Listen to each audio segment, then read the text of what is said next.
readers, it's Lori. Welcome back to my channel, Books, Ink, and Paper. I'm so happy you're here. And if you're new, I would love to welcome you to this channel. And if you'd like to subscribe, that would be great. I would love to have you as a constant viewer and commenter. I appreciate all of the subscribers and the comments as well so much.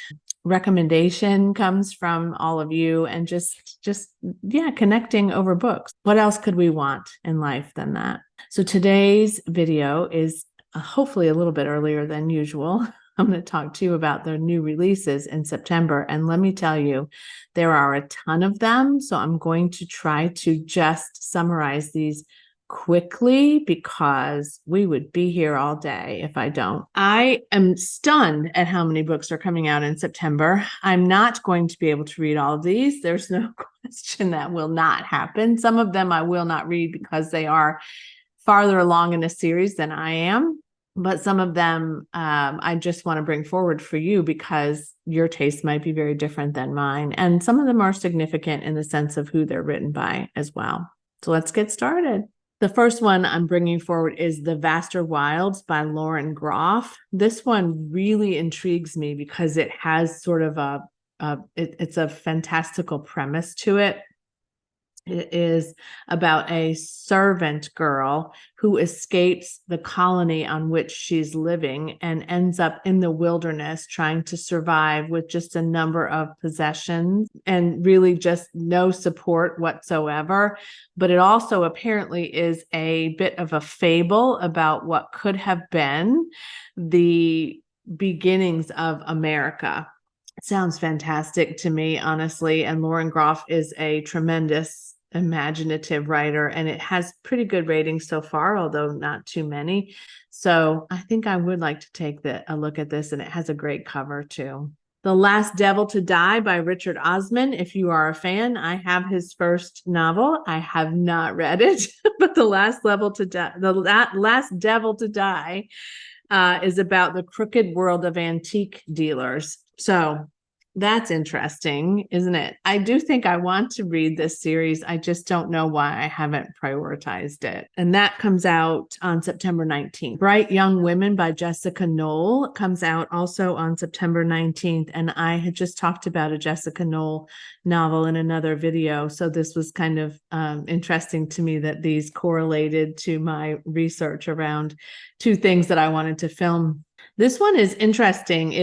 It follows a serial killer who commits crimes against women that are involved in a sorority, and two women from different colleges where he has committed these crimes come together some way in order to try to figure out what happened to their sorority sisters. It sounds really good to me, and it has a pretty good buzz already and some good early reviews. The Fragile Threads of Power by B.E. Schwab comes out on the 26th. I have read one novel by B.E. Schwab. This one, though, promises to be very different. It is about it's brand new characters, so it isn't any part of a series of hers because, you know, she has a number of different series that she's put out. The novel is about a magician who has seized the throne in White London. So it's a complex kind of fantasy novel about parallel Londons that are existing and what is happening.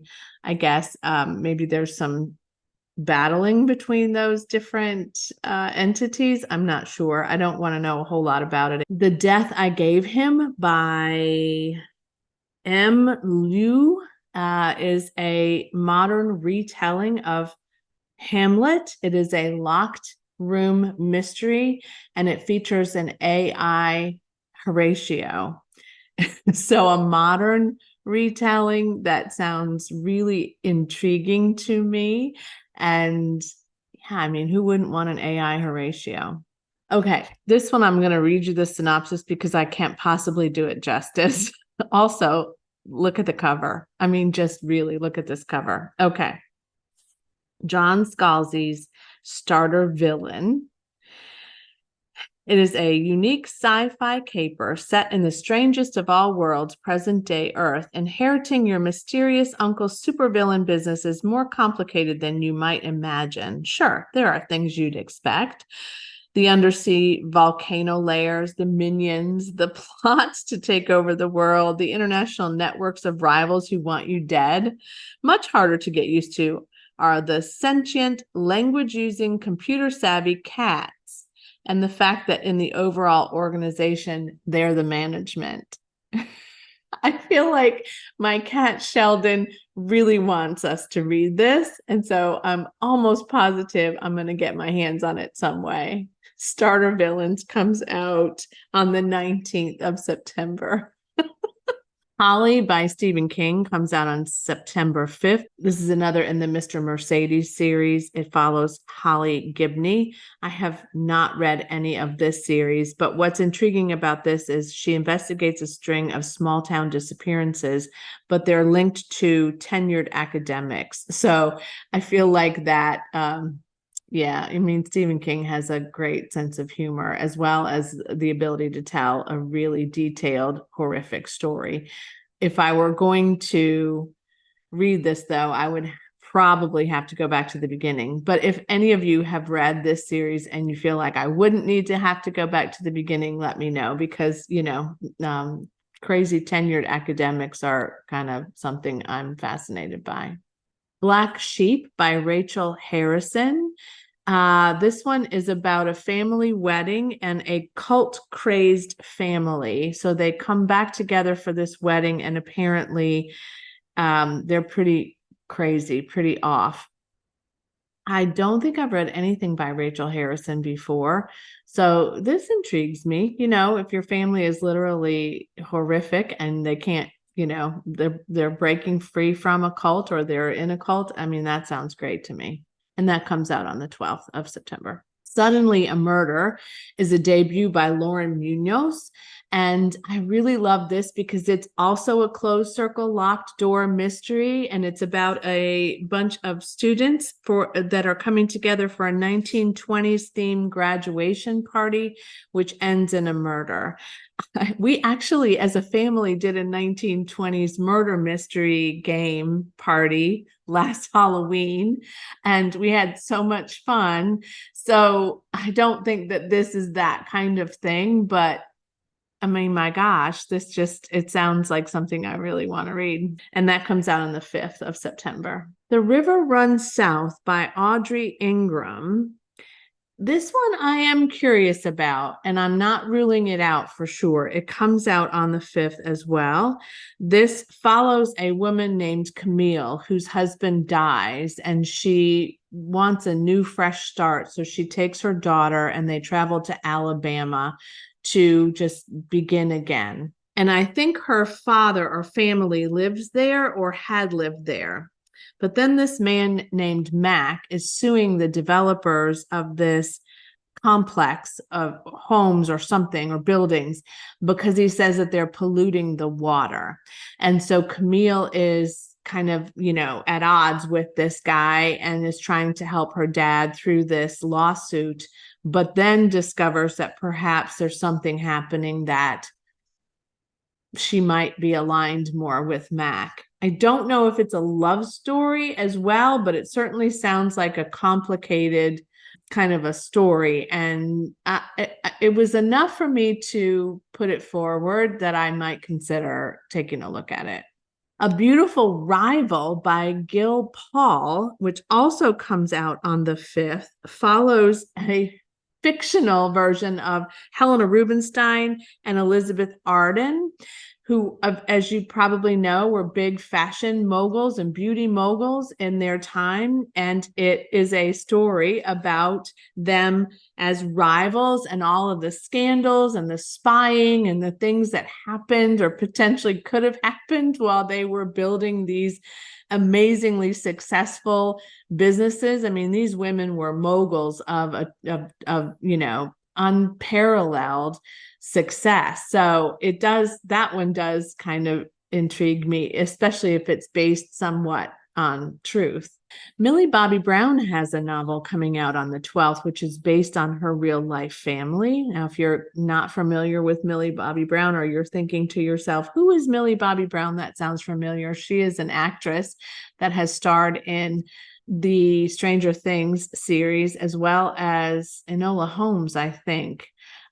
She's from England, but she has a family history that follows her grandmother or great grandmother through World War II and her story, so to speak. But again, it is a fictional account, according to Millie Bobby Brown, but it is based on the events that happened to and around her grandmother. And it focuses on her grandmother's bravery and courage throughout this time period. Fictional accounts of real life families can be tricky. So, but I'm hearing a lot of buzz about this book, but some of the buzz, of course, is based on the fact that people really like her as an actress. But if she's as good a writer as she is an actress, I would say it's probably a great book. And that comes out on the 12th of September. Playing the Witch Card by K.J. Del Antonia is being described as, wait for it, the Gilmore Girls meet practical magic. So a woman named Flair goes back home for Halloween, and apparently she's kind of disillusioned by both magic as a witch and also by love. So she's had kind of a difficult time of it, I guess.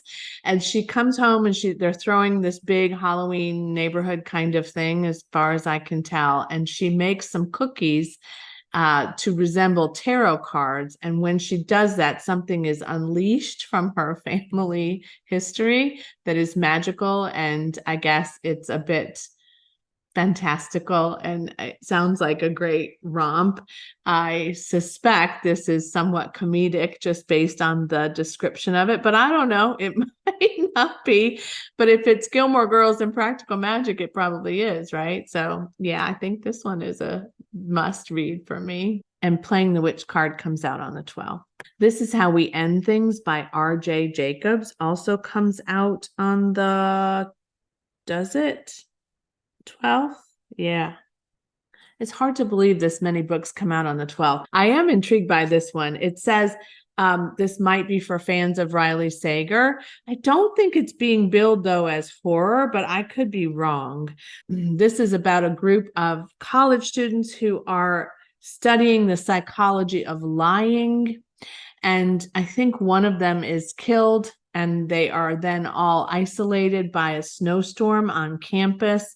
So it gives me isolated vibes. It kind of reminds me of another novel that I read a couple of years ago that I cannot come up with, maybe Snowblind, something like that. And so these are young people, and I think maybe their professor is with them, but they also think that there is somebody lurking on the campus that wants them all dead. There's a lot of thrillers, right? I know. There's a lot of thrillers coming out in September. This is the only nonfiction I'm putting forward, and it is called The Six: The Untold Story of the First Women Astronauts. It's by Lauren Grush. It also comes out on the 12th. I'm going to look at my notes because I don't want to get these names wrong. This nonfiction work is about Sally Ride, Judy Resnick, Anna Fisher, Kathy Sullivan, Shannon Lucid, and Rhea Seedon. These women really broke ground in a male-dominated field for certain. And when NASA finally realized that they had made a grave error in excluding women from major roles in the space exploration programs, they tried to right that wrong. And I think she's done a great job of examining this process and their lives, and of course, what happened to them. And I think that the nonfiction reads I have you decide about for the next quarter might include this one. I've always loved the space program since I was a kid. I was riveted to the television set, watching shuttles launch into space, I still watch them now. And so this one is definitely one that I think I would take a look at. Robert Galbraith has another novel coming out called The Running Grave. It's on the 26th. This is the seventh Cormoran Strike series. I have read none of them. I own 5 of them, maybe. Yeah, I do. And I haven't read a single one. So I'm not going to rush to buy this one, but those of you who are caught up, I'm certain will want to do that. The last one I'm going to bring forward to you today is The Raging Storm by Anne Cleves. I read number 1 in this Two Rivers series in 2020. I was actually given an advanced reader's copy on NetGalley of this novel, and it was good. I really liked it. It is a detective police procedural.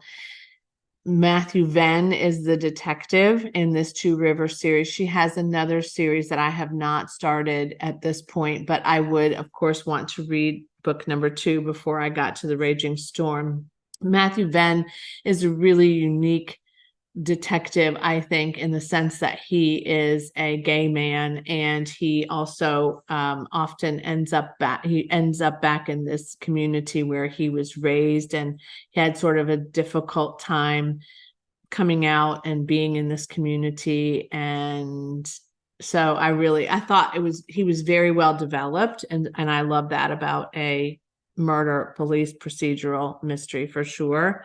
So let's see. This one is a body found on the beach with a tattoo of an albatross on his neck. And again, Matthew has to return to this community and solve this crime. It's in North Devon, which is somewhere in England. I do remember the water being, near the water, this community that was kind of featured in book number 1 too. So I would like to read more Anne Cleves. They were pretty easy, short reads too. So there's no reason why I couldn't get to that one. And again, that comes out on September 5th. There are countless other releases. I'm not kidding you when I say I had to really put a limit on these, because this video would have been forever long, but these are the ones that kind of stood out to me in their uniqueness, or in my, of course, excitement about an author that I've already read or heard of, or one that I'm stacking books around and haven't read any of them. So I hope you liked this video today. I hope you found something in this list that you're excited about too. Let me know what that is. Let me know if you know of other releases that are coming out that you're anticipating. There's no doubt I could have missed one. Sometimes I miss the most important ones, I discover later. So there's tons of lists about them out. It's hard to research them all, but I did what I could do, and I feel good about it. Thanks again for watching. Thanks for all of your comments. And as always, happy reading. Bye.